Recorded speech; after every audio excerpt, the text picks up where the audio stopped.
और मैं हूं सुभाष शर्मा। वार्तिक टीवी के इस खास कार्यक्रम हेडलाइंस अराउंड यू में आप सबका स्वागत है। आज के इस कार्यक्रम में मैं आपको बताने जा रहा हूं कि पाकिस्तान में जिस तरह से नाजुक राजनीतिक हालात हैं और वहां की सरकार की हालत बहुत ज्यादा खस्ता है, इसके ऊपर मैं आज आपको पूरी डिटेल में बात करने जा रहा हूं। और साथ ही मैं आज की इस बातचीत में आपको यह भी बताऊंगा कि प्रधानमंत्री नरेंद्र मोदी का किस तरह से भारतीय परंपराओं के हिसाब से इटली की राजधानी रोम में क्रिश्चियनिटी के गढ़ में किस तरह से स्वागत हुआ है और क्या भारतीय वांग्मय की धारा वहां पर उच्चारित हुई है, इसके बारे में हम बात करेंगे। साथ ही आज मैं आपको यह भी जानकारी दूंगा कि गृह मंत्री अमित शाह ने उत्तर प्रदेश की एक जनसभा में मुगल राज को क्यों याद किया, आखिर इसके ऊपर हम बात करेंगे। और साथ ही आज के इस प्रोग्राम में मैं आपको यह भी बताऊंगा कि एक्टर शाहरुख खान के बेटे आर्यन खान को जमानत मिलने के बावजूद भी आज रात जेल में बितानी पड़ेगी। इसका क्या कारण है, इसके बारे में हम आज के प्रोग्राम में बातचीत करेंगे। और साथ ही आज के इस प्रोग्राम में मैं आपको यह बताने जा रहा हूं कि हिंदू सनातनी जन भावनाओं के ऊपर जिस तरह के एक्शन, एक्टिविटीज, कमेंट्स और जिस तरह का एक नरेशन चलता है, एक तरह का विमर्श चलता है, इसके ऊपर आज भारतीय कोर्ट्स के, यानी इसमें एक सुप्रीम कोर्ट का भी फैसला है और एक दिल्ली हाई कोर्ट का फैसला है। किस तरह से ये दो अलग अलग कोर्ट के फैसलों ने हिंदू जनमानस के प्रति और हिंदू जनमानस के प्रतीकों के बारे में जो मखौल उड़ाया जाता है उनके प्रति किस तरह का ऑब्जर्वेशन दिया है, किस तरह का आदेश दिए हैं, इसके ऊपर हम बातचीत करेंगे। और इस बातचीत में मेरे साथ होंगे सामाजिक सरोकारों से जुड़े हुए माधव सिंह जी। और साथ ही आज के इस प्रोग्राम में मैं आपको यह भी बताऊंगा कि चलते चलते में, जैसा कि हमेशा मैं आपको जानकारी देता हूं जिसकी चर्चा आगामी दिनों में रहती है, तो करते हैं प्रोग्राम की शुरुआत। और सबसे पहले जो मैं आपको बात बताने जा रहा हूं वो जुड़ी हुई है पाकिस्तान में जो लचर हालात चल रहे हैं और जिस तरह से वहां पर राजनीतिक माहौल एकदम नाजुक मोड़ पर पहुंच गया है और पाकिस्तान की सरकार से ये माहौल, जो बिगड़ा हुआ माहौल है, काबू नहीं आ रहा है। और वहां पर तहरीक लब्बैक ने जिस तरह के मुश्किल हालात पाकिस्तान की सरकार के सामने पैदा किए हैं, उसके बाद पाकिस्तान की सरकार ने इमरजेंसी सिक्योरिटी की बैठक भी बुलाई और इसमें आर्मी चीफ सहित वहां के ISI चीफ और सारे कमांडर्स वो सब शामिल थे। गवर्नमेंट के सीनियर कैबिनेट मिनिस्टर्स इसमें शामिल थे और वहां पर इस्लामाबाद कूच का जिस तरह से लब्बैक ने आयोजन किया है और ये जो प्रदर्शनकारी हैं इन्होंने जिस तरह से वहां आम जनजीवन को अस्त व्यस्त कर दिया है और वहां पर जिस तरह का माहौल ऑलरेडी चल रहा था उसमें ये कोड में खाज का काम इस तहरीक लब्बैक ने कर दिया है। तो मैं इस प्रोग्राम में आपको पूरी डिटेलिंग से बताने जा रहा हूं कि किस तरह का वह माहौल है और क्या कुछ चल रहा है। वहां पर सरकारी मीडिया से भी बार बार इमरान खान अपना मैसेज दे रहे हैं और सरकारी मीडिया के थ्रू तहरीक लब्बैक के इस जो इमोशनल जो मुद्दा है, जो कि प्रॉफेट मोहम्मद, पैगंबर मोहम्मद के एक तरह की बेहुरमती या बेअदबी या बेइज्जती से जो जुड़ा हुआ बताकर तहरीक लब्बैक इस मामले को आगे कर रही है, इसमें पाकिस्तान की सरकार फंस गई है बुरी तरह से। और वहां गुजरांवाला, लाहौर, मुल्तान सहित पूरा का पूरा जो ये पंजाब प्रांत है, इसमें तो हालात बहुत ज्यादा खराब हैं। और पंजाब प्रांत में सुरक्षा की व्यवस्था जो है वो पाकिस्तान की सरकार ने पाकिस्तानी रेंजर्स को संभाला दी है। हालात इतने ज्यादा गंभीर हैं, तो ये इस तरह का मामला है। और TLP के प्रदर्शन में चूंकि बच्चे भी शामिल हैं, इसलिए ये पाकिस्तान की सरकार के सामने बहुत मुसीबत का मामला है और ये अभी भी सरकार इससे निपटने का कोई पुख्ता रास्ता नहीं ढूंढ पा रही है। तहरीक लब्बैक के इस्लामाबाद कूच के नजदीक पहुंचने से पाकिस्तान के हालात बेहद नाजुक मोड़ पर हैं और फ्रांस के राजदूत को देश निकाला दिए जाने की मांग पर यह जो तहरीक है, इसने उग्र और हिंसक प्रदर्शन ऐसा किया है कि जिसकी वजह से पाकिस्तानी प्रधानमंत्री इमरान खान की कुर्सी हिलने लग गई अब। और इमरान खान ने आज नेशनल सिक्योरिटी कमेटी की इमरजेंसी बैठक बुलाई और इस नाजुक घड़ी से निपटने के कई इंतजाम भी किए हैं, लेकिन पैगंबर मोहम्मद की बेअदबी से जुड़े इस मामले में सरकार लाचार नजर आ रही है। इस बीच तहरीक लब्बैक का मार्च इस्लामाबाद के नजदीक पहुंचता जा रहा है। जैसे जैसे ये इस्लामाबाद के नजदीक पहुंच रहा है ये मार्च, वैसे वैसे इमरान खान की धड़कनें भी तेज होती जा रही हैं। अब तक इस हिंसक और उग्र प्रदर्शन में 6 पुलिस वालों की मौत हो गई है और 100 से ज्यादा लोग इसमें जख्मी हुए हैं। हालांकि पाकिस्तान के इंफॉर्मेशन मिनिस्टर फवाद चौधरी ने यह कहा है कि टीएलपी जो है वो सरकार इसको दहशतगर्द तंजीम मानती है। और फवाद चौधरी ने यह भी कहा कि इन दहशतगर्दों से सख्ती से निपटा जाएगा। किसी तरह की ब्लैकमेलिंग का कोई सवाल नहीं पैदा होता है। सरकार किसी तरह की ब्लैकमेलिंग के आगे झुकेगी नहीं। और चूंकि यह दहशतगर्द तंजीम है, इसलिए इससे पूरी तरह से सुरक्षा एजेंसियां ढंग से निपटेंगी। और इधर टीएलपी के लोगों का कहना है कि बेकसूर जो लोग हैं उनको टीएलपी का बताकर, या टीएलपी के प्रदर्शन में जो शामिल लोग हैं उनको पुलिस बेवजह पकड़ कर अंदर कर रही है। अस्पतालों में जो जख्मी है टीएलपी के कार्यकर्ता, उनको भी पुलिस पकड़कर ले जा रही है। ये इस तरह का वहां पर माहौल है। टीएलपी के जो मार्च का जो रास्ता है, इसमें पड़ने वाले जो शहर हैं ये खासे परेशान हैं।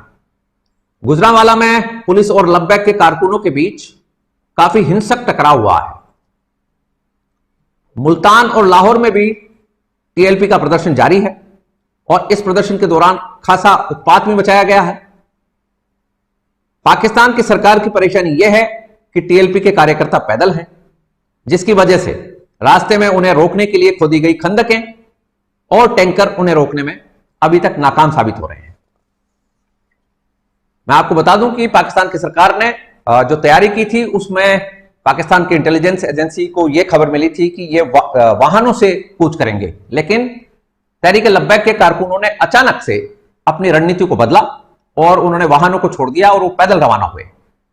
इसमें जो इंतजाम थे सरकार के, जैसा कि आपको दिख रहा है, रास्ते में टैंकर लगाकर रास्तों को रोका गया था और सड़कों के ऊपर लंबे चौड़े गड्ढे खंदकों के रूप में खोदे गए थे, लेकिन चूंकि पैदल हैं तो वो उनको रोकना नाकाम साबित हो रहा है। ये इस तरह का वहां पर माहौल बना हुआ है। सरकारी प्रचार तंत्र में इमरान खान बार बार ये मैसेज दे रहे हैं कि वो इस पैगंबर की जो बेअदबी है, जो फ्रांस की सरकार जिसमें पिछले दिनों सामने आई थी, उसको लेकर इमरान खान के मैसेज भी वहां के सरकारी मीडिया पर बार बार चलाए जा रहे हैं। और मैं चाहता हूं कि एक बार आप भी उसको सुन लीजिए कि इमरान खान इस सरकारी मैसेज में क्या कहना चाह रहे हैं वहां की जनता से। ये उम्मत मुसलमान को मुत्तहिद कोशिश की दावत दी। मैंने आज सारे मुसलमान मुल्कों के जो हेड्स ऑफ स्टेट्स हैं उन सबको मैंने आज खत लिखा है कि नबी सल्लल्लाहु अलैहि वसल्लम की हमारे दिलों में कितना प्यार और जगह है कि हमें सारों को मिल के मगरब को बताना चाहिए कि उनके ऊपर कार्टून या कुछ भी करते हैं तो ये मुसलमानों को कितनी तकलीफ होती है। दूसरी जानिब अपने मजमूम मकासद के लिए कानून को अपने हाथ में लेने वाले फसाद फैलाने वाले हैं। बतौर सरबराह मुमलिकत वजीर आजम हर मुमकिन माकूल तरीके से हर फोरम पर नामूस रिसालत के लिए सफ़े अव्वल में नबर्द आजमा हैं। वहां पर इस तरह के मैसेज सरकारी मीडिया से पाकिस्तान के प्रधानमंत्री इमरान खान की तरफ से चलाए जा रहे हैं। और पाकिस्तानी पंजाब में जो सुरक्षा व्यवस्था है ये बहुत ज्यादा नाजुक स्थिति में है। सबसे ज्यादा असर जो है वो पाकिस्तानी पंजाब के इलाके में है। और वहां आज जो इमरजेंसी मीटिंग के बाद सिक्योरिटी एजेंसी ने, सिक्योरिटी कमेटी ने जो फैसला लिया है, वहां की सरकार और आर्मी ने जो तय किया है, उसमें पाकिस्तान के रेंजर्स जो हैं वो अब पंजाब की सिक्योरिटी में पुलिस की जगह तैनात होंगे और पुलिस उनके अंडर में रहेगी अब। और मैं आपको बता दूं कि ये जो प्रदर्शन है इसकी वजह से पाकिस्तान में जो डे टू डे की जो इस्तेमाल की जो चीजें हैं उनकी अब किल्लत हो गई है। क्योंकि ये जो तहरीक लब्बैक के जो कारकुन हैं, तहरीक लब्बैक के जो प्रदर्शनकारी हैं, इन्होंने पूरे पाकिस्तान की सप्लाई व्यवस्था को भी ठप कर दिया है। और मैं आपको बता दूं कि ऑलरेडी पाकिस्तान में जिस तरह का माहौल है उसमें ये जो हालात हैं वो बहुत ज्यादा खराबी की तरफ दिखाई दे रहे हैं। और पाकिस्तान के गृह मंत्री शेख रशीद ने मीटिंग के बाद जो जानकारी दी, मैं एक बार चाहूंगा कि वो भी आप सुन लें कि किस तरह का वहां माहौल है और किस तरह सरकार एकदम से घुटनों के बल आई हुई है।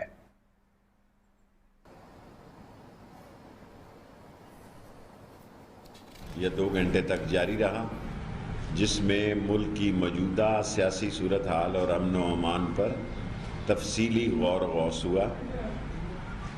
और मैंने उसमें मुज़ाकरात की रिपोर्ट भी पेश की और इसमें जॉइंट चीफ ऑफ स्टाफ भी मौजूद थे, चीफ ऑफ आर्मी स्टाफ भी मौजूद थे, चारों आर्मी के चीफ्स जो हैं वो मौजूद थे और इसके अलावा जनाब फवाद साहब, खटक साहब और नूरुल हक कादरी साहब भी इस मीटिंग में शरीक थे। और जो फैसला आज कौमी सलामती की मीटिंग में हुआ कि गवर्नमेंट की रिट को, अमन व अमान को हर सूरत में कायम रखा जाएगा। और जहाँ तक मुज़ाकरात का सिलसिला है वो शायद आज शाम भी हों। मैं और नूरुल हक कादरी साहब इसमें शरीक हैं हुकूमत की तरफ से। और हमने कल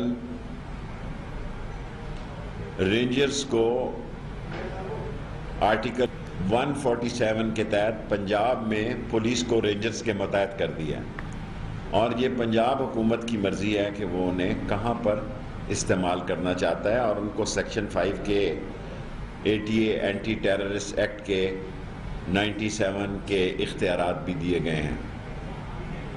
हमारी कोशिश है कि मामलात अफ़ाम व तफ़हीम से तय हो पाएँ और वो लोग जो 12 रबीउल अव्वल के दिन से, तारीख़ मुझे इस दिन याद नहीं, जब इन्होंने जश्न ईद मिलादुन नबी के जुलूस को बाद में धरने में तब्दील किया, ये सारी GT रोड, उसके लोग और उसके कारोबार के लोग, स्कूल, कॉलेज, एम्बुलेंस से सब मुतासर हैं। 2 पुलिस वाले अब और 2 लाहौर में, 4 पुलिस वाले शहीद हो गए और 80 से ज़्यादा पुलिस वालों को गोलियां लगी हैं, ज़ख्मी हैं, जिसमें 6 से 8 की हालत क्रिटिकल है। ये एक ऐसा मरला है जो सारे कौम को ज़हन नशीन होना चाहिए कि जब मुल्क की अमन व अमान की फ़ोर्स पर गोली चलाई जाती है और एक ऐसी फ़ोर्स पे गोली चलाई जाती है जिसके पास लाठियाँ और टीयर गैस के अलावा कुछ नहीं है, तो ऐसे आलम में फिर ये फ़ैसला किया गया।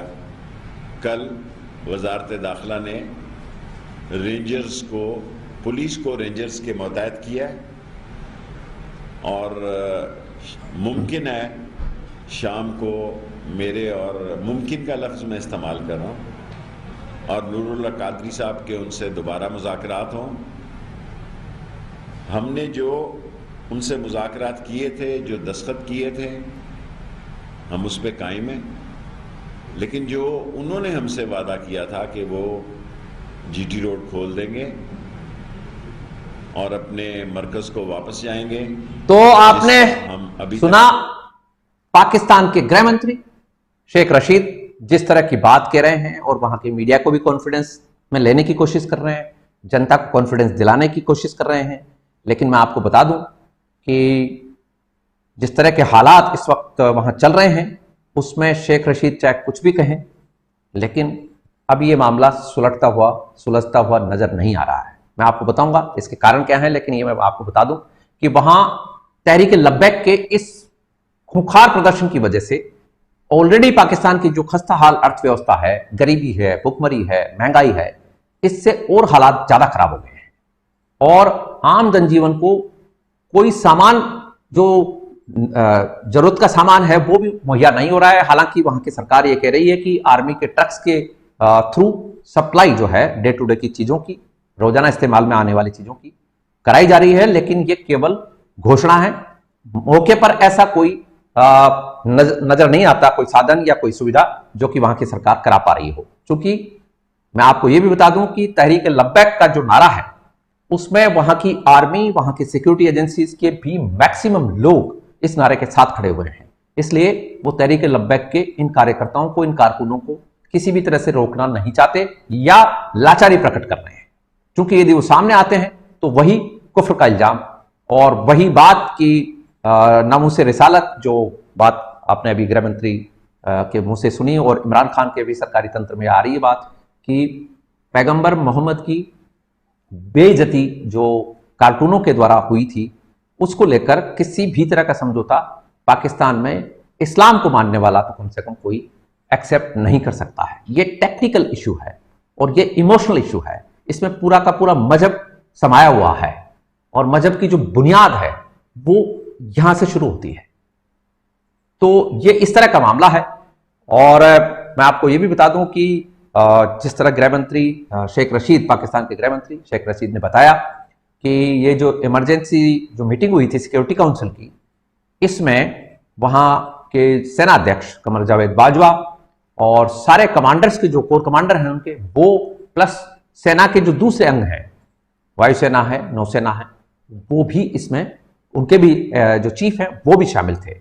साथ ही गृह मंत्री सहित वहां के इंफॉर्मेशन और टेक्नोलॉजी मिनिस्टर फवाद चौधरी, प्रधानमंत्री इमरान खान, वहां के जो बाकी मिनिस्टर्स हैं काउंसिल के, वो भी इसमें शामिल थे।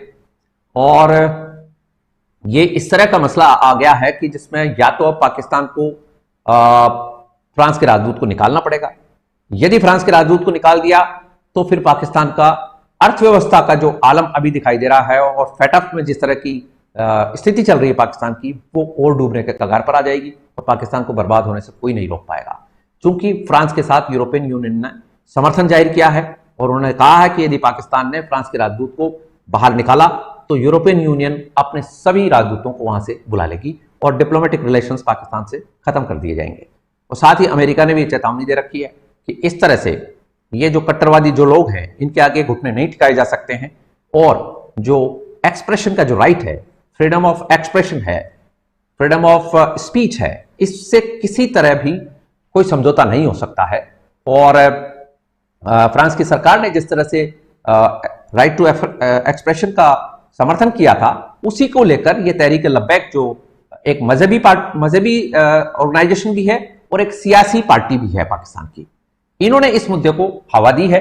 और इस मुद्दे को उठाते हुए इनका यह कहना है कि फ्रांस के राजदूत को तुरंत प्रभाव से पाकिस्तान से बाहर किया जाए, चूंकि फ्रांस की सरकार और फ्रांस के लोग पैगंबर मोहम्मद के कार्टूनों और पैगंबर मोहम्मद के जो बेइज्जती की गई है कार्टून छापकर, उसके साथ हैं। ये इस तरह का एक नैरेटिव वहां पर बनाया गया है।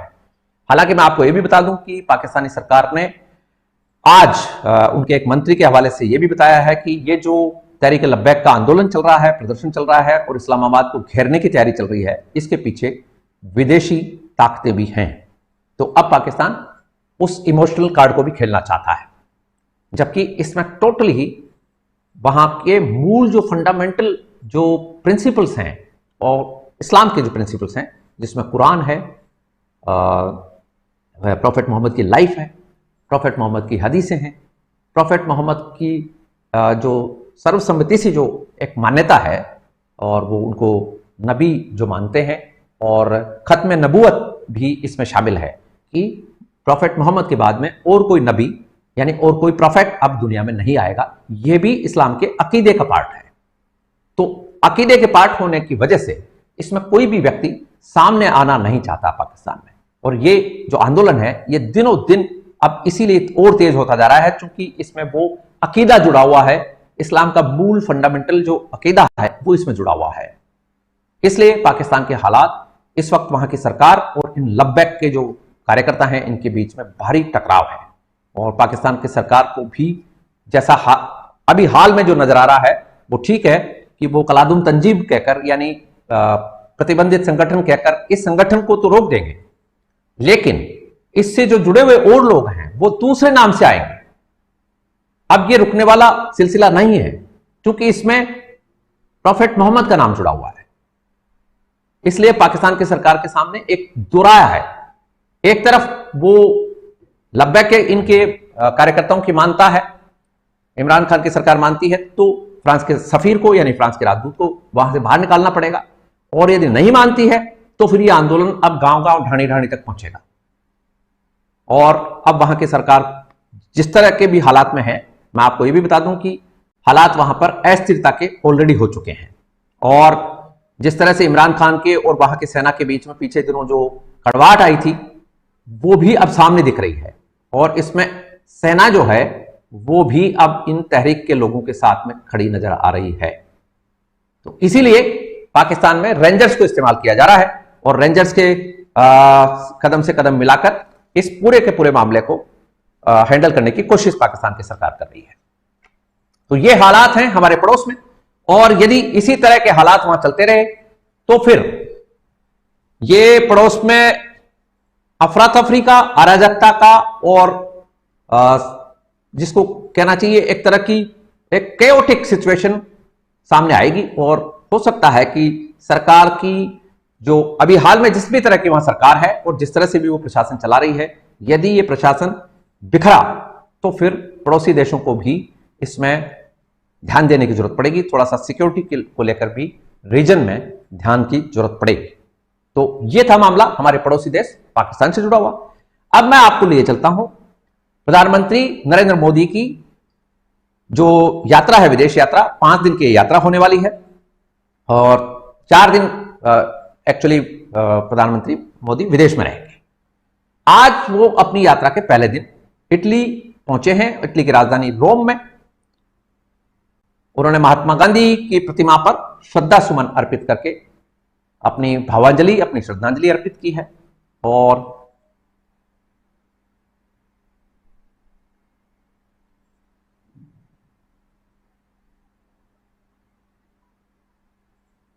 प्रधानमंत्री नरेंद्र मोदी जैसे ही वहां पहुंचे, वहां इंडियन डायस्पोरा ने, यानी इंडियन कम्युनिटी के लोगों ने प्रधानमंत्री नरेंद्र मोदी का स्वागत किया। और इस स्वागत की जो खास बात है वो ये है कि रोम की धरती पर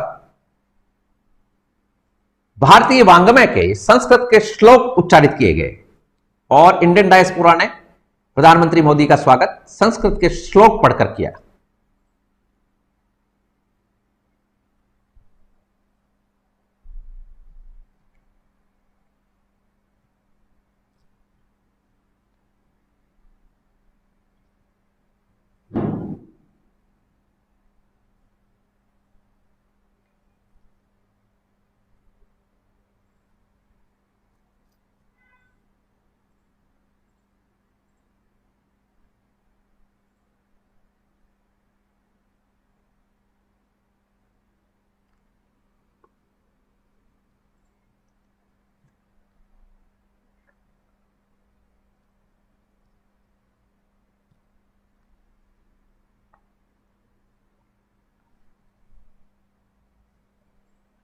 ये आपने देखा जिस तरह से वहां भारतीय प्रधानमंत्री को देखते ही स्वदेशी लोगों ने प्रधानमंत्री को घेर लिया और उनको अपने एक स्वागत का, एक सम्मान का जो एक माहौल बना वहां, वो देखने लायक माहौल था।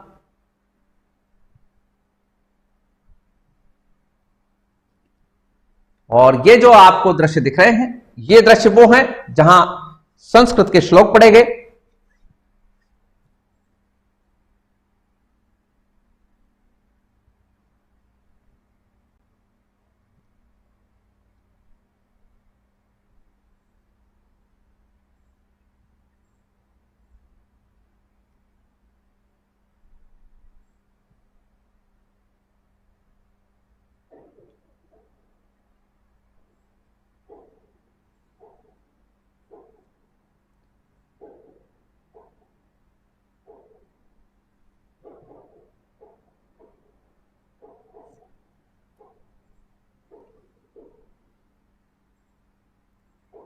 प्रधानमंत्री नरेंद्र मोदी इटली में G20 समिट में भाग लेने के लिए पहुंचे हैं और मीडिया रिपोर्ट्स में यह भी बताया जा रहा है कि वो वेटिकन सिटी में जाकर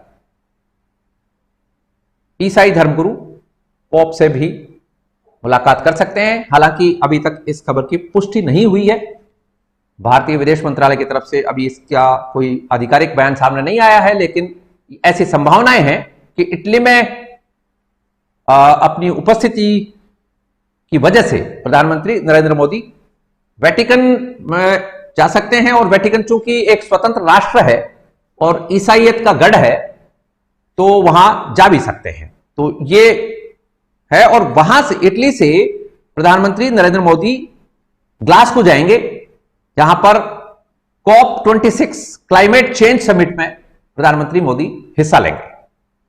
तो ये बात रही हमारे प्रधानमंत्री नरेंद्र मोदी की विदेश यात्रा से और वहां पर बने माहौल से जुड़ी हुई बात। अब मैं आपको लेकर चलता हूं लखनऊ, जहां पर गृह मंत्री अमित शाह ने एक चुनावी सभा के दौरान मुगल शासन को याद किया। और आपको मैं बताऊं कि ये एक तरह का एक रैली थी और इस रैली में अमित शाह के इस भाषण ने वहां पर चुनावी माहौल को भी गर्मा दिया है। मैं चाहूंगा कि एक बार आप हमारे गृह मंत्री अमित शाह को सुनिए कि वो उत्तर प्रदेश में किस तरह की बात कह रहे हैं। और अमित शाह ने हिंदू आस्था का जो एक जज्बा जगाया है आज की सभा में, वो भी मैं चाहूंगा कि आप सुनिए। कि उत्तर प्रदेश बाबा विश्वनाथ की भूमि है। यह उत्तर प्रदेश भगवान श्री राम और श्री कृष्ण की कर्म भूमि, जन्मभूमि। यह उत्तर प्रदेश तथागत बुद्ध की कर्म भूमि, निर्वाण भूमि है। आदिनाथ, ऋषभनाथ और संत कबीर की भूमि है। महाराजा सुहेल देव और पंडित मदन मोहन मालवीय की भूमि है। मगर बहुत सालों से उत्तर प्रदेश को ये एहसास नहीं होता था। मुगलों का शासन गया तब से, जब तक 2017 में भाजपा की सरकार बनी, ये एहसास नहीं हुआ कि बाबा विश्वनाथ भगवान श्री कृष्ण और अयोध्या में रामलल्ला की भूमि है। ये एहसास होना तब शुरू हुआ जब भारतीय जनता पार्टी की 2017 में पूर्ण बहुमत की सरकार हुई। मुगल काल से समाजवादी पार्टी तक के शासनकाल को याद दिलाते हुए और अपने कमिटेड वोट बैंक को पुरानी सरकारों की जो कारगुजारियां थी, करतूतें थी, उनको भी गिनाया। और साथ ही भाजपा के दौर में जो भारतीय सांस्कृतिक परंपराओं की पुनर्स्थापना के जो प्रयास वर्तमान डिस्पेंसेशन ने किए हैं, उनकी भी याद दिलाई, सराहना की, जोर से नारे भी लगवाए। और उत्तर प्रदेश में जिस तरह की ये रैली हुई है, उससे लखनऊ में तो कम से कम आज उत्तर प्रदेश के आगामी जो चुनाव आने वाले हैं, उनका एक माहौल अमित शाह ने तैयार किया। और आज की इस रैली की वहां बहुत ज्यादा चर्चा भी रही। और मैं आपको बता दूं कि इस रैली में आए हुए जो लोग हैं, आप देख सकते हैं, वहां के मुख्यमंत्री योगी आदित्यनाथ ने स्वागत किया है अमित शाह का। और अमित शाह, जैसा कि आपको पता है कि चुनाव प्रचार में जिस तरह की उनकी तैयारी और जिस तरह की सूझबूझ का परिचय वो देते हैं, जिस तरह चुनाव के माहौल को अपने पक्ष में करने की एक दमखम रखते हैं, आज भी उन्होंने अपनी इस सभा में लगभग भारतीय जनता पार्टी के वही जो कोर इश्यूज हैं उनको उठाया, जनता के सामने रखा। और जनता ने भी आज भारतीय जनता पार्टी की इस रैली को अपना तालियों से और नारे लगाकर समर्थन दिया। अब मैं चाहूंगा कि एक बार हमारे जो साथ जुड़ने वाले हैं सामाजिक सरोकारों से जुड़े हुए माधो सिंह जी, उनको हम जोड़ लें। और साथ ही मैं आपको लिए चलता हूं मुंबई, जहां पर फिल्म एक्टर शाहरुख खान के बेटे को आज बॉम्बे हाईकोर्ट ने जमानत तो दे दी, लेकिन जमानत के आदेश मिलने और उसके बाद सेशंस कोर्ट में जाकर जमानत के पेपर बनवाने और ट्रैफिक में जिस तरह से वहां पर ट्रैफिक चलता है मुंबई का, इसकी वजह से कोर्ट के जो आदेश हैं वो जेल में 5:30 बजे तक नहीं पहुंचे। इसलिए शाहरुख खान के बेटे आर्यन खान को आज भी आर्थर रोड जेल में रात बितानी पड़ेगी। मैं आपको बता दूं कि बॉम्बे हाईकोर्ट में आर्यन खान की पैरवी जो है वो भारत सरकार के पूर्व अटॉर्नी जनरल मुकुल रोहतगी ने की थी। और ये जो बॉम्बे हाईकोर्ट में जो ये फैसला है, ये जस्टिस नितिन सांबरे ने दिया है। नितिन सांबरे ने ये जजमेंट जो है जमानत का, ये दिया है 3:30 बजे। 3:30 बजे हाईकोर्ट की जो वेबसाइट है उसमें ये अपलोड हो गया था, लेकिन सर्टिफाइड कॉपी की अनिवार्यता होने की वजह से आर्यन के जो वकील हैं, उनके जो जमानती हैं, उनको सर्टिफाइड कॉपी लेने और वहां से फिर एनडीपीएस कोर्ट में जमानत के आदेश का ऑर्डर लेने में, और फिर वहां से ट्रैफिक में आर्थर रोड जेल पहुंचने में टाइम लग गया। और 5:30 बजे के बाद जेल नियमों के अनुसार जमानत हो जाने के बावजूद वो जेल से रिहा नहीं हो सकते, इसलिए आर्यन खान को अब जेल में ही आज की रात बितानी पड़ेगी। अब मैं आपको बता दूं कि बॉम्बे हाईकोर्ट ने जिस तरह जमानत दी है आर्यन को, इसमें 13 शर्तों के साथ ये जमानत है, और ये 13 शर्तें इतनी कड़ी हैं कि अब आर्यन खान की जो सामान्य जिंदगी है वो अब उस तरह से तो नहीं रह सकती है। और मैं आपको ये भी बता दूं कि बॉम्बे हाईकोर्ट ने अपने इस आदेश में ये कहा है, 13 जो शर्तें लगाई हैं, उनमें जो सबसे कड़ी शर्त है वो ये है कि हर शुक्रवार को आर्यन खान को एनसीबी के कार्यालय में जाकर हाजिरी लगानी पड़ेगी। साथ ही उसका पासपोर्ट भी जब्त कर लिया गया है, उसकी विदेश यात्रा पर पाबंदी है। यदि वो मुंबई छोड़ेगा तो भी एनसीबी के अधिकारियों से परमिशन लेगा और उनको बताएगा। साथ ही उसको ताकीद किया गया है, चेतावनी दी गई है कि वो इस मामले में किसी तरह की सोशल मीडिया पर या मीडिया में कोई बयानबाजी नहीं करेगा, और इस मामले से जुड़े हुए जितने भी गवाह हैं, जितने भी पक्षकार हैं, उनसे कोई बात नहीं करेगा। इस तरह की ये शर्तें हैं। और यदि उसमें आर्यन खान दोबारा से किसी भी तरह से कोई ड्रग लेता हुआ या ड्रग के किसी भी काम में लिप्त पाया गया तो इमीडिएटली उसकी जमानत वापस से रद्द हो जाएगी। और जब तक ये केस चलेगा तब तक आर्यन खान को एनडीपीएस के सारे निर्देश मानने पड़ेंगे, और एनडीपीएस के किसी भी व्यक्ति से किसी तरह की भी कोई सार्वजनिक और कोई सोशल मीडिया पर कोई टिप्पणी नहीं करेगा। इस तरह की ये शर्तें आज बॉम्बे हाईकोर्ट के जस्टिस नितिन सांबरे ने लगाते हुए शाहरुख खान के बेटे आर्यन खान को जमानत दी। और जमानत की जो जमानती बनी है इस जमानत में, वो बनी है जूही चावला। फिल्मों में काम करने वाली अदाकारा जूही चावला ने आर्यन की जमानत दी। और मैं आपको बता दूं कि पहले सेशंस कोर्ट में भी जूही चावला गई थी और जूही चावला ने जमानत आर्यन खान की दी, लेकिन वो चूंकि समय का ऐसा रहा कि ये जेल प्रशासन तक जमानत का जो ऑपरेटिव पार्ट है वो पहुंच नहीं पाया, इसलिए आर्यन खान अभी जेल में रहेगा। कल जैसे ये जेल नियमावली है उसके अनुसार फिर जो भी कार्रवाई होगी वो होगी। मैं आपको ये भी बता दूं कि इस मामले में जो एनसीबी के रीजनल डायरेक्टर हैं समीर वानखेड़े और नवाब मलिक के बीच में जो एक तरह का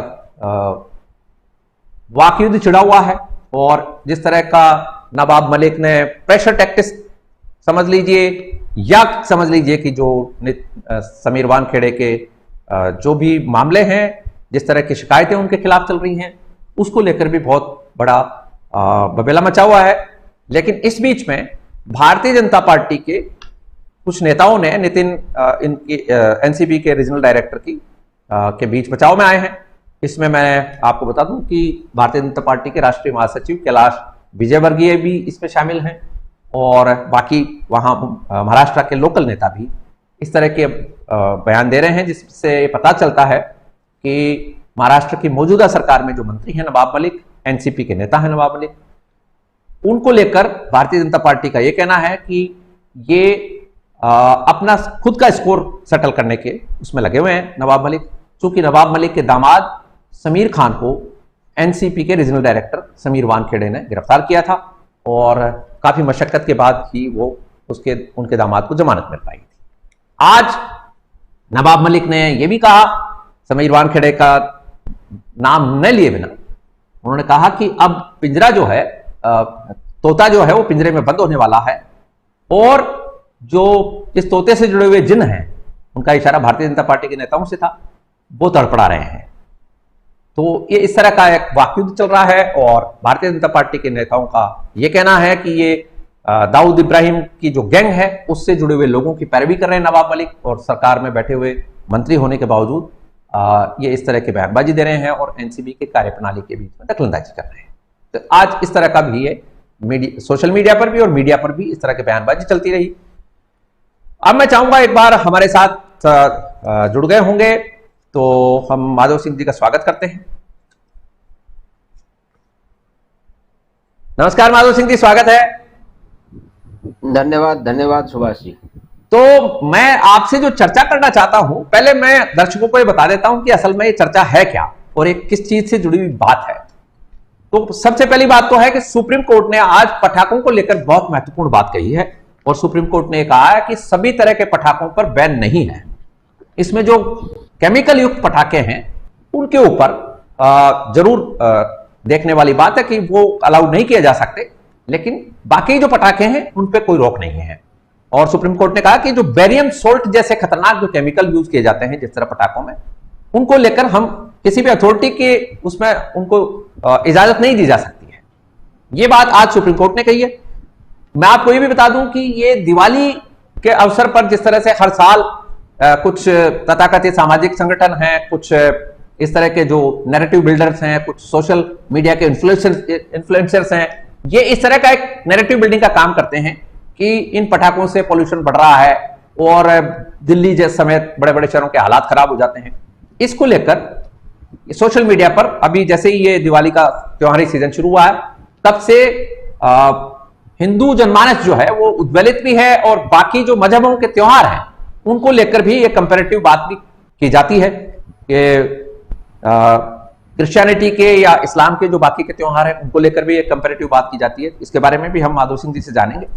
और साथ ही दिल्ली हाई कोर्ट ने आज सोशल मीडिया कंपनी ट्विटर को फटकार लगाई है और ट्विटर को यह कहा कि हिंदू देवी देवताओं का जो मजाक उड़ाने वाला आपत्तिजनक कंटेंट है इसको तुरंत प्रभाव से हटाया जाए। और ये जो दिल्ली हाई कोर्ट में बेंच है, चीफ जस्टिस DN पटेल की और जस्टिस ज्योति सिंह की जो बेंच है, इसने ट्विटर कंपनी के कोर्ट में उपस्थित रिप्रेजेंटेटिव को यह पूछा कि आपत्तिजनक कंटेंट हटाया जा रहा है या नहीं। और कोर्ट ने कहा कि सोशल मीडिया कंपनी को किसी की भी जन समुदाय की भावना को आहत करने का कोई अधिकार नहीं दिया जा सकता है। यह इस तरह का मामला है और दोनों ही मामलों में यह लगता यह है कि ये जो सोशल मीडिया पर और भारतीय जन समुदाय में जो खासकर भारतीय परंपराओं का निर्वहन करने वाला जो जन समुदाय है उसमें जिस तरह की जागृति आई है और जिस तरह का एक तरह का भाव आया है कि वो रिएक्टिव हो गया है, तो संभवतः कोर्ट भी अब इन भावनाओं को देख रहा है। तो मैं अब चाहूंगा कि माधव सिंह जी इस पूरे एस्पेक्ट के ऊपर एक तो पूरा एक ओवरऑल बताएं, फिर आगे बढ़ते हैं। धन्यवाद सुभाष जी। इसको ये जो एक्शन और रिएक्शन है, एक तरह की जो बातें की जा रही हैं, सोशल मीडिया तो नया आया है लेकिन उसका प्रभाव और उसका जो है जो यूजर्स का बेस है वो बड़ा विशाल है। वो करीब 25 करोड़ के आसपास है, उससे ज्यादा भी है। लेकिन ये जो नैरेटिव बिल्डिंग एक्सरसाइज है ये कोई नई नहीं है, ये बहुत ही प्राचीन है।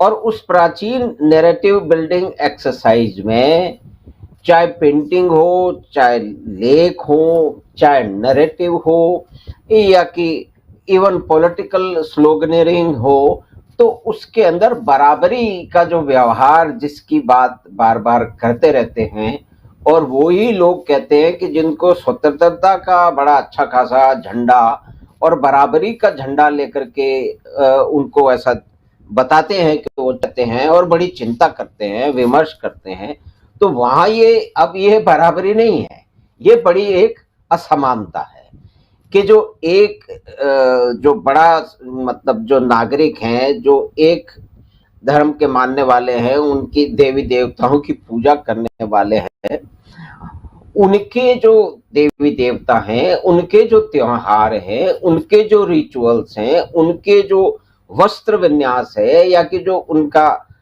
सजने का तरीका है, यानी कि बिंदी लगाने का है, वो उसके ऊपर रिएक्ट करते हैं। क्योंकि उसकी गहराई में जाएंगे तो उसमें बहुत सारे आइडियोलॉजिकल और रिलीजियस जो स्ट्रेन्स हैं वो बड़े साफ दिखाई देते हैं कि इतने जो है वो मतलब दूसरी तरफ या तो फिर सबके साथ आप कीजिए, आप एक ही विशेष समूह को या एक ही धर्म के जो अनुयायी हैं उन्हीं पे ये कृपा दृष्टि, उन्हीं पे ये वक्र दृष्टि क्यों रखते हैं? तो उसके अंदर बहुत सारे जो है ना प्राचीन अर्वाचीन किस्म के काम है जो बहुत पहले से चल रहे हैं।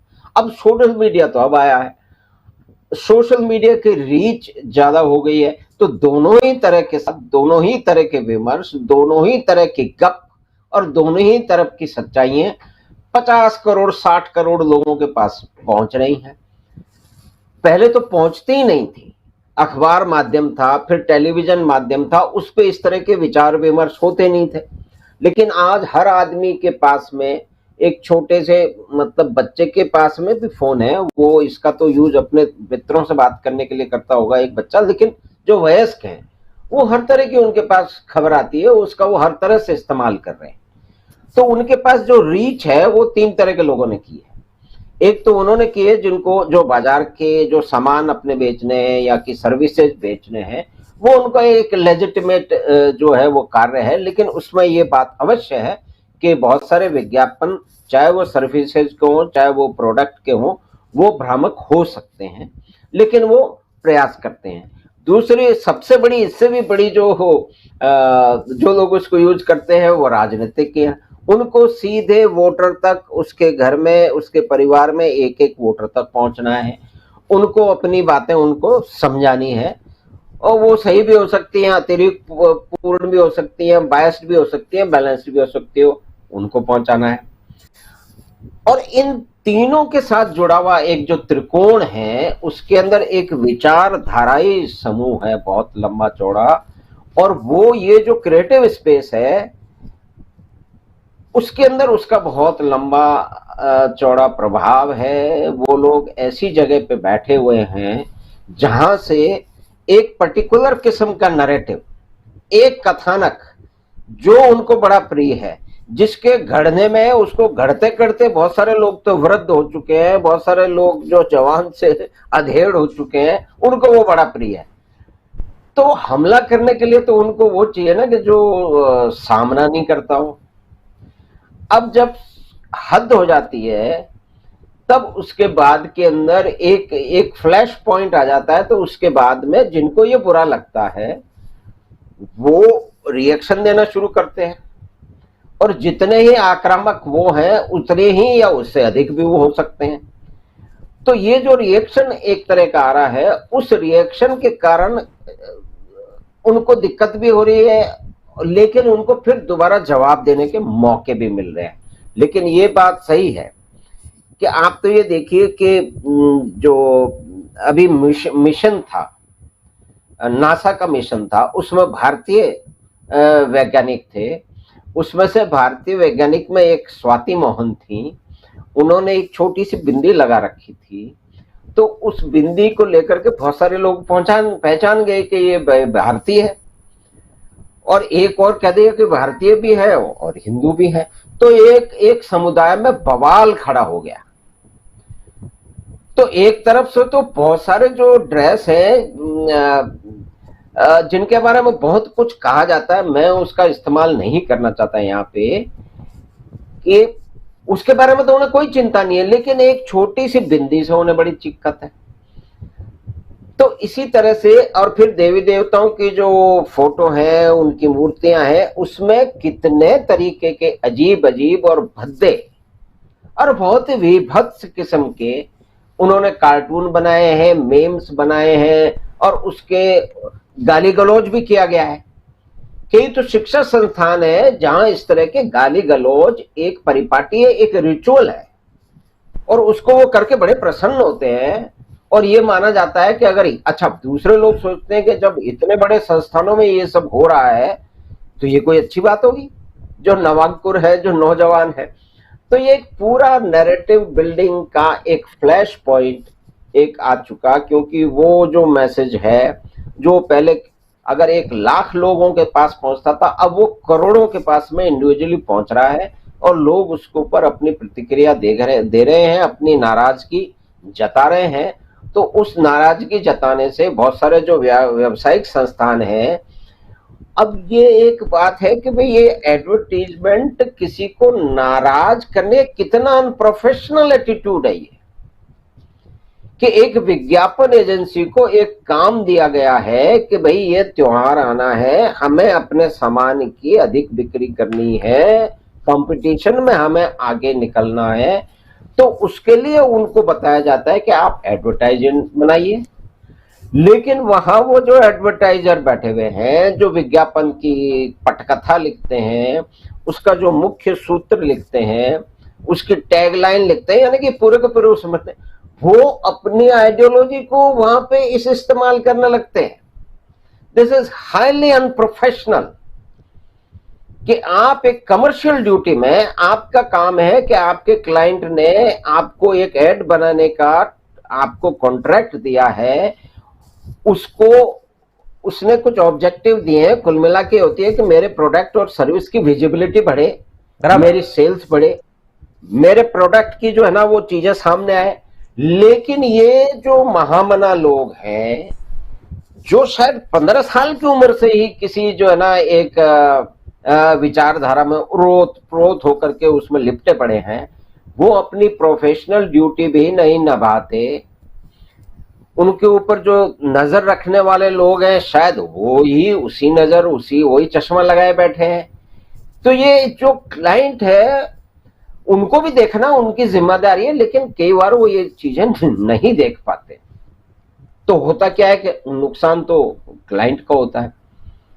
लेकिन ये this is a completely unprofessional behaviour कि आप अपने एक व्यावसायिक जो आपकी ड्यूटी है, जो आप सेवा देते हैं, जिसके लिए आपको कॉन्ट्रैक्ट दिया गया है, उसको एक प्लेटफॉर्म बना करके आप अपनी आइडियोलॉजी सॉरी, या कि आप अपनी जो भी विचारधारा है, वो आपको विचारधारा प्रचारित करने के लिए पैसे नहीं दिए जा रहे हैं। आपको अपने क्लाइंट का व्यापार आगे बढ़ाना है, इसीलिए आपको कॉन्ट्रैक्ट मिला है। लेकिन ये एक बड़ी विचित्र बात है कि वो लोग ये कर जाते हैं, क्लाइंट कई बार समझ नहीं पाते, और कई बार तो क्लाइंट के भी जो एडवाइजर है वो ही उसी तबके से आते। अब ये कई सारी महीन चीजें होती हैं जो कि बहुत सारे लोग नहीं समझ पाते हैं, तो उन्होंने अपने एडवाइजर रखे हुए हैं। अगर उन एडवाइजर की नजर से भी निकल गया, उनको पता है ये मिसचीफ है, यहां पे इस अपॉर्चुनिटी का गलत फायदा उठाया जा रहा है, हमारे कंधे पे बंदूक रख करके कहीं गोली चलाई जा रही है, जो कि उनका काम नहीं है। लेकिन क्योंकि वो भी उसी रंग में लगे हुए हैं, उन्होंने भी वही चश्मा लगा रखा है जो कि एड एजेंसी ने लगा रखा है, तो बेचारा वो क्लाइंट क्या करेगा? उसको तो दूसरे और त्योहार के टाइम पे उसको अपना जो है वो सामान अधिक बनाना है, उसकी बहुत सारी उसमें लगा हुआ है। उसने तो दे दिया किसी को काम और उसको एडवाइस किया, पहले भी उन्होंने काम किया होगा, वो विश्वासघात करके, अनप्रोफेशनल एटीट्यूड करके, उसके कंधे पे बंदूक चला करके वो खुद अपने पैसे भी ले रहे हैं और अपना एजेंडा भी आगे चला रहे हैं। This is highly unprofessional. लेकिन ये पूरा एक नेटवर्क है। बिल्कुल ठीक बात है। और ये जो आपने पूरा रेफरेंस दिया है, इसमें बहुत सारे बिंदु सामने आ रहे हैं। जैसे आपने कहा बिंदी वाला जो मामला है, इसमें पीछे ही दिनों सोशल मीडिया पर एक बहुत बड़ा कैंपेन चला है, नो बिंदी नो बिजनेस का। इसके साथ ही जैसे फेब इंडिया का जो एड है, जो दिवाली का एड है, जश्न रिवाज, त्योहार का नाम जिस तरह से बदला जा रहा है, आप ईद का नाम करके देखिए जरा, या क्रिसमस का नाम करके देखिए जरा, तो फिर इनको पता लगेगा। दूसरी बात, इसमें जो खास बात आ रही है कि जैसे अभी सुप्रीम कोर्ट ने ये कहा कंटेंट हटाने के लिए, आपत्तिजनक कंटेंट है। MF हुसैन के टाइम जो पेंटर बहुत बड़ी हस्ती के रूप में हमारे देश ने नवाजा जिस आदमी को, और उन्होंने जिस तरह की पेंटिंग्स बनाई, अब इन्हीं पेंटिंग्स को लेकर तो पाकिस्तान जल रहा है इस वक्त। ये जो लब्बैक के, जो तहरीक लब्बैक के जो कारकुन हैं, वहां जिस तरह का हिंसक प्रदर्शन कर रहे हैं, वो तो केवल और केवल प्रॉफेट मोहम्मद के कार्टून्स के विरोध में ही तो कर रहे हैं। तो उस वक्त जब MF हुसैन का विरोध किया हिंदूवादी इन लोगों ने, तो उसके ऊपर भी बात आई कि ये तो कौन सी बात हुई, अभिव्यक्ति की स्वतंत्रता है, पेंटर की स्वतंत्रता है। तो ये डबल स्टैंडर्ड है। असल में विरोध इस बात का है माधव सिंह जी, मेरा जो दृष्टिकोण है इस मामले में वो ये है कि आप यदि बात करते हैं तो फिर जायज बात कीजिए, हर पक्ष की बात कीजिए। आप ऐसा नहीं कर सकते कि सेलेक्टिव माइंडसेट के साथ में बात करेंगे। चाहे हमारे इंटेलेक्चुअल्स हों, चाहे जावेद अख्तर से लगाकर ये जितने भी स्वरा भास्कर तक के जो लोग हैं, ये सारे के सारे एक सेलेक्टिव उस नैरेटिव के ऊपर बात करते हैं। इसलिए ये बाकी के लोग हैं जो ये परेशान हैं। आप कुर्बानी को और एक तरह का उनका रिवाज बताते हैं और दिए जलाने को आप प्रिमिटिव बताते हैं, ये एक सांप्रदायिक बात बताते हैं। दूसरी बात ये आती है कि मोमबत्ती जलाना तो मॉडर्निटी है और दिए जलाना प्रिमिटिव है। अब इसमें जो बेसिक सवाल है वो ये है कि एक तो मजहब ये कहता है कि भी 1400 साल पहले जहालत का दौर था, मतलब पूरा का पूरा जो संसार था वो मतलब जाहिल था, गंवार था, और 1400 साल के इस पीरियड में ही ये लोग मॉडर्न हुए हैं। दूसरा, यही जो इसी रिलीजन का एक भाई जो रिलीजन है, वो रिलीजन कहता है 6000 साल पहले ही पृथ्वी का मामला बैठा है, जबकि हमारा जो नैरेटिव है और ये जो हिंदुवादी नैरेटिव जो चल रहा है, सनातनी नैरेटिव चल रहा है सोशल मीडिया पर, वो ये कहता है कि भाई हजारों साल पहले भगवान राम जब लंका विजय करके आए तो उस वक्त आतिशबाजी हुई थी और वो मौजूद है हमारे धर्म ग्रंथों में, और आप कह रहे हो कि आतिशबाजी उस समय थी नहीं। रक्षाबंधन के ऊपर आप लेदर की राखी बताकर कोसते हो, होली के दिन आप कहते हो कि पानी को बचाओ। तो ये जो जिस तरह का मामला चल रहा है, खून मत बचाओ पानी बचाओ, ये मामला है। मेरे ख्याल से ये काउंटर नैरेटिव इसलिए भी हो रहा है और ये रोष भी इसीलिए पैदा हो रहा है जनता के बीच में। नहीं, पहले और आज से अगर हम देखें कि आज से 30 साल पहले की परिस्थितियों को देखें, उसमें जो भी इंफॉर्मेशन या कि एडवर्टीजमेंट या की बात या कि विमर्श बहुत कम लोगों के पास पहुंचता था। आज 50 करोड़ से कम आधे से ज्यादा लोगों के पास पहुंचता है और हर तरह का जो विमर्श है, हर तरह की बातचीत है, सही गलत बैलेंस्ड बाइस सब पहुंच रही है। अब उनको इससे फर्क पड़ रहा है, वे रिएक्ट करने के लिए तैयार हो रहे हैं। तो वो करने के लिए तैयार हो, कह रहे हैं कि भाई आप तो प्रिमिटिव हैं, आप दकियानूसी हैं। तो भाई दकियानूसी तो और भी बहुत सारे लोगों, हम ये नहीं करें, हम दकियानूसी की उसमें नहीं जा रहे। तो दकियानूसीपन जिसको आप कह रहे हैं वो हो सकता है हो, लेकिन कम से कम आप अगर किसी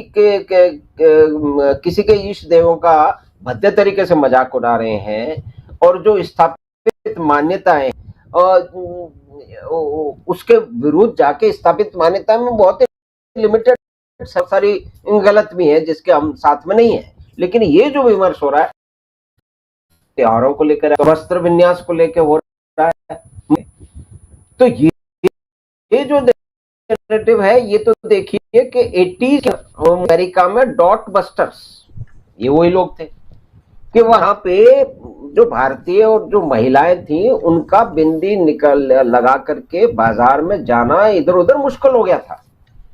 और उन्होंने हिंदुस्तान की सरकार को, प्रधानमंत्री उस समय राजीव गांधी थे, उनको शिकायत भी की कि ये क्या हो रहा है, लेकिन वो हो रहा था अमेरिका में। तो वो अमेरिका में जो उसके जो एलिमेंट है, उसके जो जिन लोगों ने किया उसमें समानता जरूर है, वो दल अलग हो सकते हैं, लेकिन एक it is kind of promoting hatred, sorry.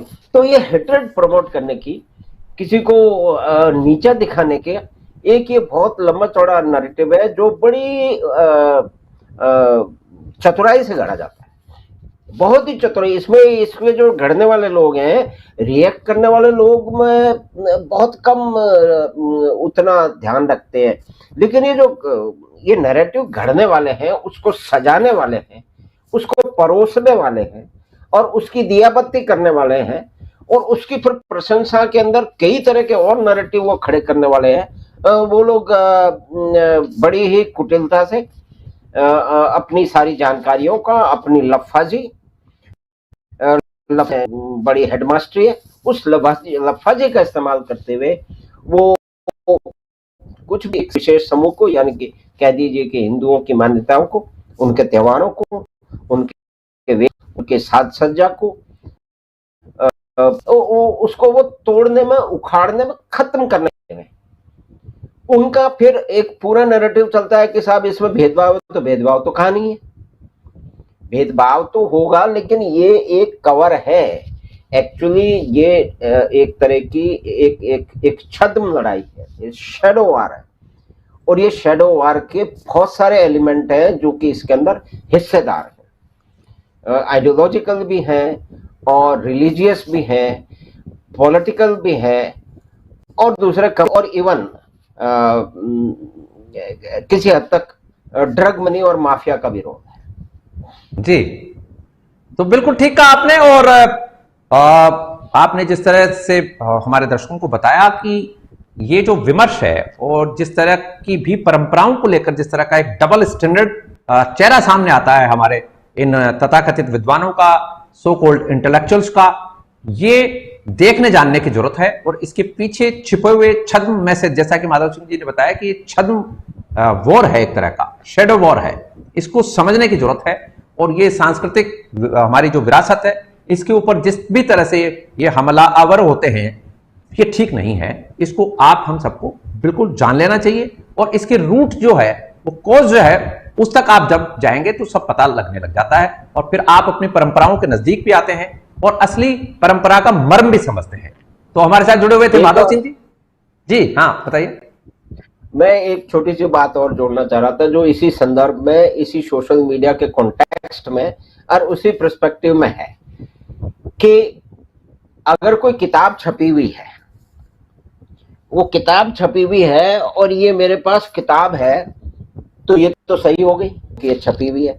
लेकिन आपको और हमको पता है कि छपी हुई किताबों में, छपे हुए अखबारों में भी बहुत सारी गलत बातें हैं, इतिहास ही बदल दिया गया है। तो छपावा, अब वो छपावा जहां तक चल रहा था, देखिए उसकी रीच है लिमिटेड। अब जब सोशल मीडिया आ गया, तो इसी का उसकी फोटो, उसमें जो बात लिखी गई है वो बायस्ड या बैलेंस हो सकती है, वो सही और गलत हो सकती है, लेकिन कोई उसको अगर कोट करेगा तो उसके ऊपर एक बहुत बड़ा डेरोगेटरी वो मर दिया जाएगा कि अरे यार, तुम तो व्हाट्सएप यूनिवर्सिटी के छात्र हो। तो एक छपी हुई किताब का पढ़ना, जो सही गलत राय बैलेंस माध्यम, ठीक कह रहे हैं आप, बिल्कुल ठीक कह रहे हैं। बात ही हमेशा उन्हीं करते थे, अब वो उलट में मेजर कर रहा है। तो ये भी ये जो व्हाट्सएप यूनिवर्सिटी का ये जो जुमला है, जो लोगों को जो है उनका अपमान करने के लिए, एक तरीका अपमान जनक जो है ना, ये संज्ञा है, उसको ये यूज किया जा रहा है, वो भी उसी नैरेटिव। वो आप सही कह रहे हैं कि जिस भी तरह से जहां भी हो सके आपको दबाया जा रहा है। आप यदि कोई फैक्चुअल बात भी कह रहे हैं तो आपको इस तरह का एक स्टिग्मा लगाकर, व्हाट्सएप यूनिवर्सिटी बताकर, सोशल मीडिया के क्रीचर बताकर आपको एक तरह से ह्यूमिलेट किया जाता है, अलग किया जाता है, आपको जाहिल बताया जाता है, आपको ज्ञान न होने देने का वो एक जो तमगा है कि नहीं, आपको तो कुछ पता नहीं है और उन्हीं को पता है सब कुछ। तो सोशल मीडिया पर अब चूंकि बुक के रेफरेंसेस तो हमारे पास कम रह गए हैं, क्योंकि बुक्स जिनके अधिकारों में रही है, बुक्स छापने का काम या बुक्स बनाने का काम, बुक्स को लेकर पैसे लगाने का काम, उसके ऊपर पूरा का पूरा एक स्कॉलरशिप देने का काम, वो तो उनको तो मिला नहीं। जिनको मिला उनके पास अब वो रेफरेंस मटेरियल है और वो बुक की शेप में है। और यदि कोई बुक के बिना बात करता है तो वो व्हाट्सएप यूनिवर्सिटी है। तो बिल्कुल आपने सही पॉइंट आउट किया है और इसको भी जनता को देखना चाहिए। और यदि कोई आदमी ये कहता है कि सोशल मीडिया का प्रचार प्रसार है, तो सोशल मीडिया पर भी जो चीजें आती हैं उनके फैक्ट चेक किए जा सकते हैं। ऐसा नहीं है कि कोई कपोल कल्पना की बातें चल रही हो, हमारे शास्त्रों से भी बहुत सारी चीजें निकलकर आजकल सोशल मीडिया पर आ रही हैं। अब चूंकि उनका हमारे पास उस तरह का एक मॉडर्न मैकेनिज्म का एक वो जो होता है रेफरेंस मटेरियल का मैनेजमेंट, वो नहीं है, लेकिन अब धीरे धीरे लोग इसमें आ रहे हैं। और मैं हमारे दर्शकों को भी और माधव सिंह जी को भी ये बधाई भी और शुभकामनाएं भी देता हूं कि आज की तारीख में यदि हम बात करें तो भारत में ऐसे बड़े बड़े प्रकाशन हाउस अब शुरू हुए हैं, जो कि अब ये इंडियन डायस्पोरा के लोग भी उसमें शामिल हैं और भारतीय परंपराओं के और इंडोलॉजी के जो समर्थक लोग हैं वो भी अब इस तरफ आ रहे हैं। तो अब धीरे धीरे माहौल चेंज होगा और आज जिस तरह की ये बात हम भी कर रहे हैं तो वो उसी पर्सपेक्टिव में और उसी दिशा में कर रहे हैं। तो ये थे हमारे साथ माधव सिंह जी, सामाजिक सरोकारों से जुड़े हुए और हमेशा इन गलत नैरेटिव्स के ऊपर निगरानी रखने वाले माधव सिंह जी। माधव सिंह जी बहुत बहुत धन्यवाद, आभार। धन्यवाद धन्यवाद सुभाष जी, आपको अपनी बात कहने के लिए, मुझे आमंत्रित करने के लिए धन्यवाद। नमस्कार। Always welcome, it was our pleasure entirely. तो आपने सुना माधव सिंह जी को, और अब हमेशा की तरह चलते चलते मैं आपको वो जानकारी दे रहा हूं जिसकी चर्चा आगामी दिनों में होने वाली है, और ये चर्चा जुड़ी हुई है कोरोना की टेबलेट की। कोरोना वैक्सीन का तो अब तक आपने सब देख रहे हैं, सुन रहे हैं नाम, और कोरोना वैक्सीन बन चुका है। लेकिन इजराइल की एक कंपनी ने अब कोरोना से लड़ने के लिए, कोरोना का इलाज करने के लिए एक टेबलेट की खोज की है, और कंपनी का यह दावा है कि अब वैक्सीन के साथ में इस टेबलेट से भी कोरोना का इलाज हो सकेगा। और अब जल्द ही अफ्रीका में इस टेबलेट की ट्रायल शुरू होने वाली है, और यदि ये ट्रायल के नतीजे सही सामने आए, पॉजिटिव हुए, तो फिर ये टेबलेट बाजार में लॉन्च हो जाएगी। और जिन लोगों को टीका लगवाने से डर लगता है, इंजेक्शन से थोड़ा सा एक फोबिया है, उन लोगों के लिए ये टेबलेट बहुत कारगर साबित होगी और उनके लिए काफी उपयोगी साबित होगी। तो ये जानकारी जुड़ी हुई थी कोरोना महामारी से जुड़ी हुई एक टेबलेट की खोज से। आप सब जानते हैं कि कोरोना महामारी ने किस तरह का एक प्रकोप पूरी दुनिया में फैलाया, किस तरह से आज भी हम इस प्रकोप से रूबरू हैं, और इसने कई लोगों की जिंदगियां लीन ली हैं। ऐसे में इस महामारी से लड़ने के लिए इजरायली कंपनी ने जिस तरह से टेबलेट की खोज की है वो वाकई सराहनीय कदम है, और हम उम्मीद करते हैं कि यह टेबलेट अपने पूरे ट्रायल्स के अच्छे रिजल्ट्स के साथ में बाजार में लॉन्च हो। तो यह था आज का हमारा कार्यक्रम, आपने हमें ज्वाइन किया, इसके लिए आपका आभार, धन्यवाद। I wish you good luck, success and happiness. Thank you so much.